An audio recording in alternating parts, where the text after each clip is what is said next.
So thank you everyone for joining our press conference today with Alfie Hewett, Australian Open Men's Wheelchair Champion. Bet that feels good. I'll open the floor for questions after I've asked the first one. We will now begin questioning.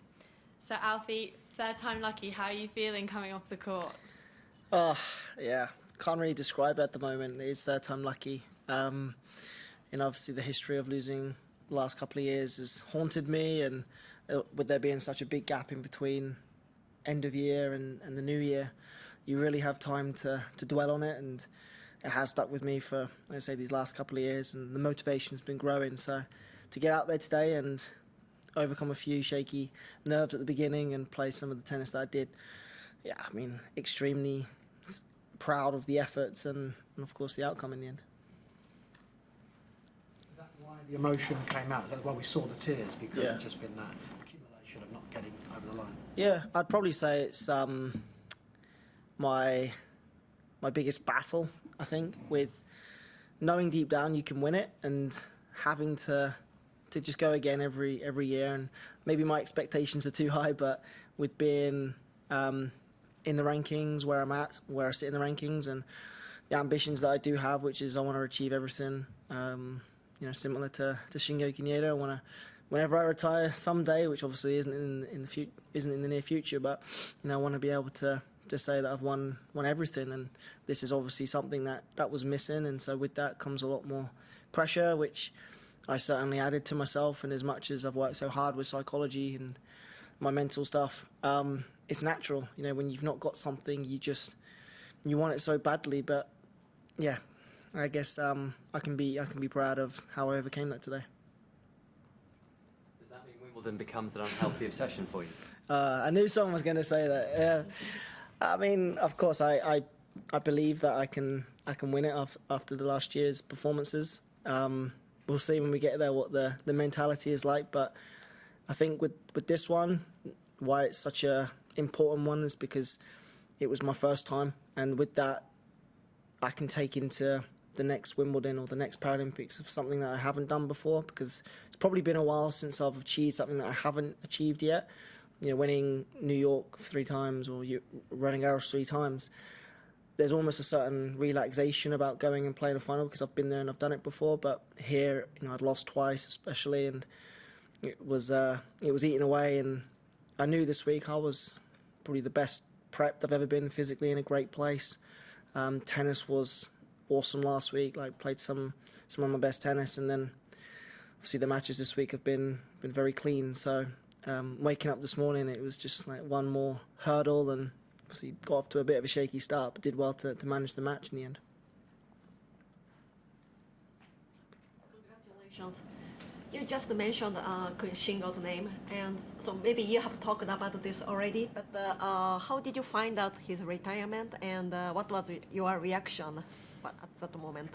Well, it was the first week that I was here in Australia that I heard some rumours that he was retiring, and I didn't believe it, because the last time we'd spoken, he wanted some revenge from New York. So obviously when it got officially announced a few days ago now, was a big shock, and I was sad. It's sad for the sport. It's sad to see such a legend hang his racket up, and to know that you never play a match against him again, because I always relished the occasion. It was great, even though he's won a few and I've won a few.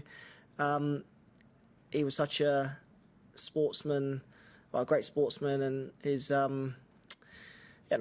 ability to get on the court and fight for everything, especially the Wimbledon match, will always stick with me. He's a massive inspiration, not just for me, but I know for others. And you just see the reaction that he got from not just the wheelchair community, but also the able-bodied tennis community. So many people respect him so much, and he leaves a huge legacy behind. Congrats. On Tokito, can you remember what your tennis was like at 16?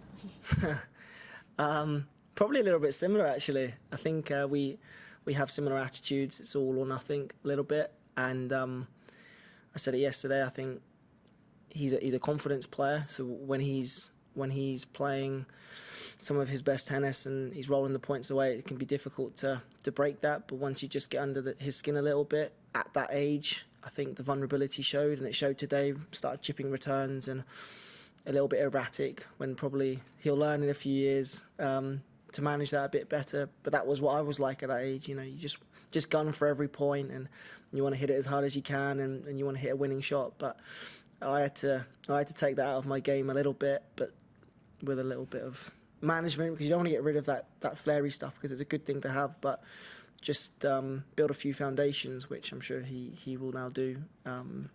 So yeah. Tokito. So once you are, of course, young sensation, you became #1 when you were 19. So when you play against like a Tokito, like a younger than you, did you get the like a extra motivation, or it put you more like a pressure? I don't really think about him too much. Like, obviously, I'll be aware of what a young person's mindset will be like. Of course, he's gonna be using confidence. He's had a massive rise in the game in the last year, so he has a fearless attitude, which can be unpredictable, and you can take that either way, really. So, yeah, I see him, of course, as a threat, like so many other youngsters coming through, and people that have been around the tour for maybe a few years now. They're getting the opportunities to improve their game, and so it's not just maybe the 3 or 4 players that would make the semis and finals. So he's going to be well and truly up there in the next. I mean, he's already there. He's just made a Grand Slam final, so I find it ridiculous that he's 16 and he's making Grand Slam finals. It's a credit to his talent.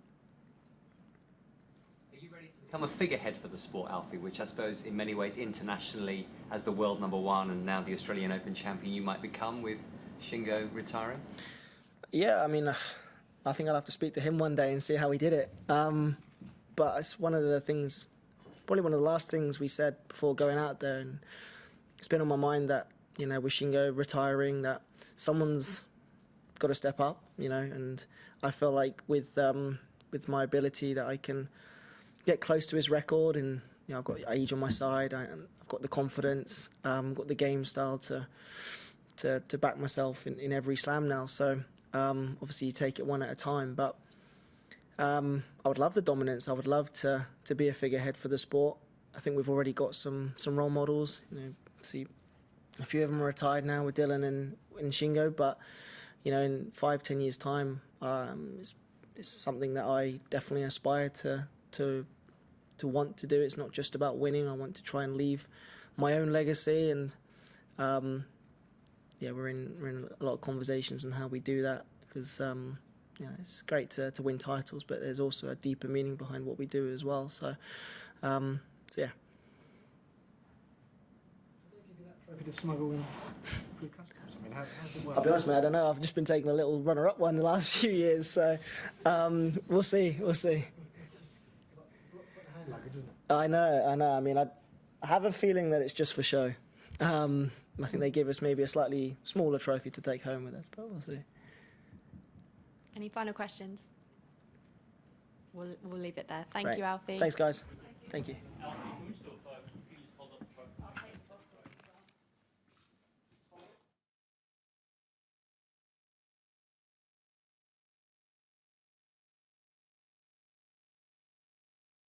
L